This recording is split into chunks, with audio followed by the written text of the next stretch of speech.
Good afternoon, my name is James McCabe, and I'm going to take you through my leadership journey and the reflections I've had in doing our final project. I've learned quite a bit in this course. One of the things that became quite obvious is that I knew very little about the job of an administrator, and as time went on, I realized I didn't know quite a bit. One of the quotes that you mentioned to me in the response was, I'm starting to find out that I didn't know what I didn't know, and I found that to be extremely true as the course went on. As a teacher, you have limited exposure to the role of an administrator. It's usually a one-on-one, and I realized that an effective administrator has a much more complex job than I had ever thought. At the end of this course, I think I have a better idea of what I don't know, but I'm not quite sure. I don't know what the next few courses will bring. One of the most helpful aspects of the course was filling out the ICLCC self-inventory. I, like many of the other teachers, found myself grading myself the highest in both instruction and ethics and the lowest in management and politics. And I will touch on those as I go through the standards. The first standard, vision. I found this to be interesting, and one of the questions that I'm going to find challenging as I go through this is, how do you formulate a vision? The readings and my prior experience has convinced me that that has to be a collaborative process, that you need to work as a group, as a team rather than a group. But as I was reflecting, I was thinking that oftentimes when you're hired as an administrator, you present your vision in the interview, and then when you collaborate, your vision will more than likely change. And are you compromising your vision by collaboration? The other thing I came to realize is that your vision must really stretch your comfort level. And a area that I found is that you'll see on the next slide is that your vision really has to be quite audacious. One area of the first standard that I realized that I need to improve, that I need to work on, is that I've got to be better at seeing the big picture.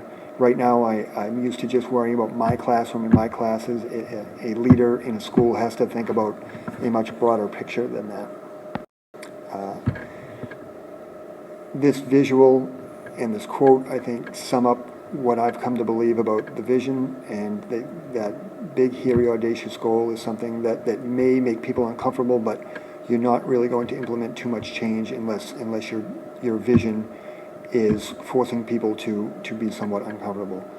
And the quote that I chose, leadership is the capacity to translate vision to reality, I think it really very simply sums up what an effective leader is.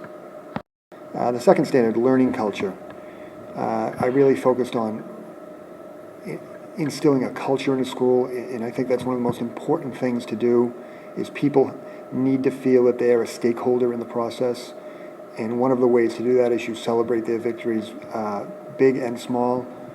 A victory for one student might not be such for another, but you still have to recognize that and really, in a sense, reel them in and get them to start to develop the culture that you envision for your school. An area of development that I've got to improve on is that I stay ahead of the curve. Once you find something that works, you can't just stick with that forever. The world around us and the education process are changing so quickly that you've really got to stay abreast of what those changes are going to be. This is, I thought, a great quote about why, as an administrator and a leader, we have to focus on the culture of our school, that without a healthy culture, nothing else that you want is going to come to be. So we really have to focus on promoting a healthy culture within our schools. Standard 3, the management and management styles. This is one of the things that I found the most interesting, and really a couple of the exercises that we did in choosing great leaders that we admire, I thought were very helpful in terms of really laying out the vision of what type of leader I want to be. Again, another area of improvement is that I need is to be able to see, rather than a specific class, a whole department, or even a whole school, seeing the big picture. The next visual that you're going to see on the next slide is something that really made an impact with me.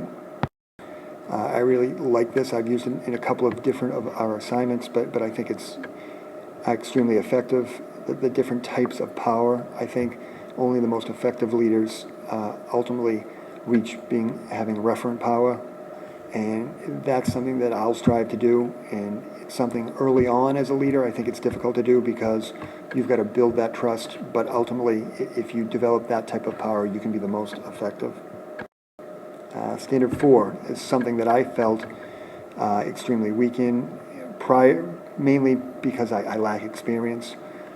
I'm fortunate enough to work at a school that does have a number of community partnerships, so the opportunity to learn is there. It's just something that I've never been part of, and something that I can do is start to volunteer to be on the committees, be on those groups that do work with the community, and to see what goes into that. And because if you do not use the community resources, then you are limiting the success of your school. This visual shows the importance that they all three of these areas, family, school, and community, do interlock and interact, and you can't isolate one from the other without losing effectiveness. Ethics. I truly do believe that most teachers have strong ethics. I think it's difficult to put yourself in this position without having strong ethics. As a social studies teacher, I really believe that it's the school's responsibility to prepare the students to be participants in a democracy, to talk about what their rights are, to talk about what their duties are, and to connect them to the world around us. And the quote that I chose, educating the mind without educating the heart is no education at all. I think you can have all the knowledge in the world, but you need more than that. You need to develop ethics within your students and within your faculty. And I think the best way to do that is by modeling it, by the way you carry yourself. The last thing, and we really didn't touch on this too much in class, is viewing the school and the effects on the school in a larger context.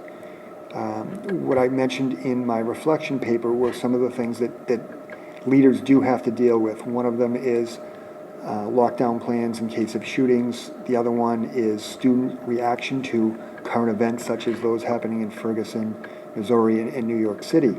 And I used a hypothetical situation where if the students want to have their own protest about these things, how does an administrator handle that? And you've got to be very aware of what's going on around you and what's going on in the students' world in order to set up the programs that are going to be most valuable to those students. For example, at Lowell High, we have a high number of students that fall under the poverty level, and we have a number of programs that are in place to help them and to assist them. If we didn't have those, then as a school we would not be doing the proper job. And then the last slide that I'm going to talk about is kind of the conclusions that I've drawn. One thing that I've really learned is an effective leader fills multiple roles simultaneously. You can't do one thing at a time. You're going to have to do multiple things.